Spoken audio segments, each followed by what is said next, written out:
Hello guys, welcome back to my channel. आज के video में हम जानेंगे कि मोल कॉन्सेप्ट क्या है। ये 12th और 11th क्लास दोनों ही स्टूडेंट के लिए बहुत ही ज़्यादा इम्पॉर्टेंट टॉपिक है। साथ ही में ये नीट के स्टूडेंट के लिए भी बहुत ही ज़्यादा इम्पॉर्टेंट टॉपिक है। तो वीडियो में आगे बढ़ने से पहले मैं ये कहूँगी कि आप सभी मेरे चैनल पर पहली बार विजिट कर रहे हैं तो मेरे चैनल को लाइक, शेयर और सब्सक्राइब कीजिएगा। तो आज हम क्या क्या जानेंगे इस वीडियो में, तो चलिए आज हम जानेंगे कि मोल कॉन्सेप्ट को क्या है, मोल है क्या, मोल की डिफिनीशंस जानेंगे और नेक्स्ट वीडियो में हम इसको कैलकुलेट करना सीखेंगे और इसका फॉर्मूला जानेंगे। तो इस वीडियो में सिर्फ आज हम इतना जानेंगे कि मोल होते क्या हैं।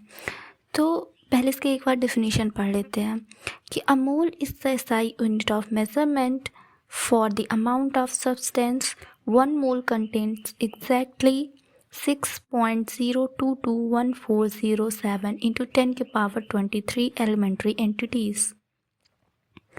This is also known as Avogadro constant. Means कि जो एक मोल है वो एसआई यूनिट में मेज़रमेंट की एक सब्सटेंस है।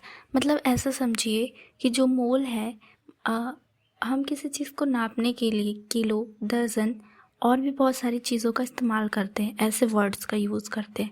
उसी तरह अगर मैं कहूँ आपको कि आपको अगर एटम्स को नापना है तो एटम को नापने के लिए एक वैल्यू बनाई गई है जिसको हम मोल कहते हैं। अगर मैं कहूँ कि आपको वो चीनी लानी है बाज़ार से, अब आप चीनी के दाने तो काउंट करके नहीं लाओगे उसे, क्योंकि वो बहुत छोटे हैं। तो आप उसके लिए एक क्या लोगे कि एक फ़िक्स वैल्यू कर लोगे कि मुझे 1 किलो चाहिए, तो 1 किलो में जितने दाने आ जाएं वो उसकी शेप और उसके वज़न को के अमाउंट पर हम ले सकते हैं। मीन्स कि हम वज़न के बेस पे क्या कर रहे हैं, चीनी को यहाँ तौल रहे हैं, ना कि उसे काउंट कर रहे हैं नंबर में कि मुझे 1 चीनी का दाना लेना है, 2 चीनी का दाना लेना है। इस तरह में हमारे पास कितने सारे दाने हो जाएंगे। तो मतलब कि अगर हम किसी चीज़ को ले रहे हैं तो उसे नापने के लिए हम आसान वैल्यू का यूज़ करते हैं। उसी तरह यहाँ पे एटम्स, जो भी मॉलिक्यूल्स, आयंस हैं, उन्हें हम मोल्स में क्या करते हैं, तौलते हैं। तो एक मोल में कितनी वैल्यू होती है, 6.022 इंटू 10 की पावर 23 होती है और ये कांस्टेंट है। मीन्स कि जैसे 1 किलो में कितने ग्राम आते हैं, 1000 ग्राम आता है, उसी तरह 1 मोल में 6.22 इंटू 10 की पावर 23 होता है। जैसे आप बनाना के एग्जाम्पल से समझ लो कि जैसे हम कह तो सकते कि मुझे 1 बनाना दे दो, 2 बनाना, बट ऐसा कोई नहीं लेता बनाने को। कैसे लेते हैं हम कि मुझे 1 दर्जन बनाने चाहिए। 1 दर्जन में कितने बनाने होते हैं, 12। कुछ लोगों को ये भी नहीं पता होगा, बट फिर भी जैसे कि हम किसी चीज़ को नापते हैं, अगर हम उसको काउंट करने बैठेंगे तो उसकी अमाउंट बहुत ज़्यादा हो जाएगी, उसे हम काउंट भी नहीं कर सकते। तो उसे काउंट करने के लिए हम एक फ़िक्स वैल्यू बना लेते हैं। वही फ़िक्स वैल्यू हमारी क्या है, मोल है। तो 1 मोल में इतने वैल्यू यानी इतने अमाउंट के एटम्स का, जो जितने भी एटम होंगे उनका वेट इतना होना चाहिए। तो मतलब कि ये कैलकुलेशन को इजी बनाने के लिए एक यूनिट है जिसे हम नापते हैं। तो चलिए इसकी डेफिनेशन एक बार और देख लेते हैं।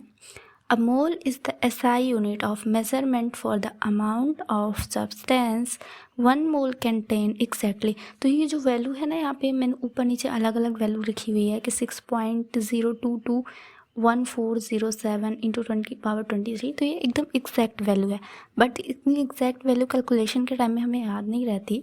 तो यहाँ पे मैंने नीचे लिखी है एक दूसरी वैल्यू कि 6.022 इंटू 10 की power 23।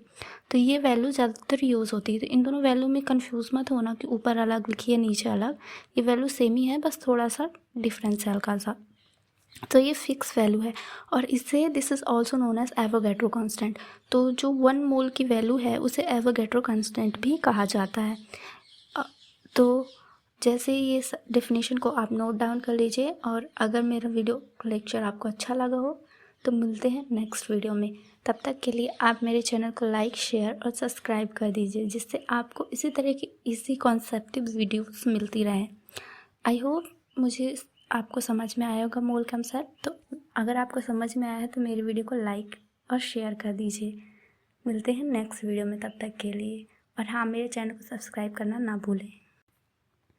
Hello guys, welcome back to my channel. आज के वीडियो में हम जानेंगे कि मोल कॉन्सेप्ट क्या है। ये 12th और 11th क्लास दोनों ही स्टूडेंट के लिए बहुत ही ज़्यादा इम्पोर्टेंट टॉपिक है। साथ ही में ये नीट के स्टूडेंट के लिए भी बहुत ही ज़्यादा इम्पोर्टेंट टॉपिक है। तो वीडियो में आगे बढ़ने से पहले मैं ये कहूँगी कि आप सभी मेरे चैनल पे पहली बार विजिट कर रहे हैं तो मेरे चैनल को लाइक, शेयर और सब्सक्राइब कीजिएगा। तो आज हम क्या क्या जानेंगे इस वीडियो में, तो चलिए आज हम जानेंगे कि मोल कॉन्सेप्ट को क्या है, मोल है क्या, मोल की डिफिनीशंस जानेंगे और नेक्स्ट वीडियो में हम इसको कैलकुलेट करना सीखेंगे और इसका फॉर्मूला जानेंगे। तो इस वीडियो में सिर्फ आज हम इतना जानेंगे कि मोल होते क्या हैं। तो पहले इसके एक बार डिफिनीशन पढ़ लेते हैं कि a mole is the SI unit of measurement for the amount of substance. 1 mole contains exactly 6.0221407 into 10 के power 23 elementary entities.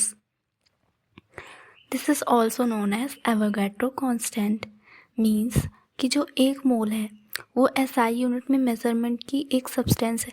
मतलब ऐसा समझिए कि जो मोल है हम किसी चीज़ को नापने के लिए कि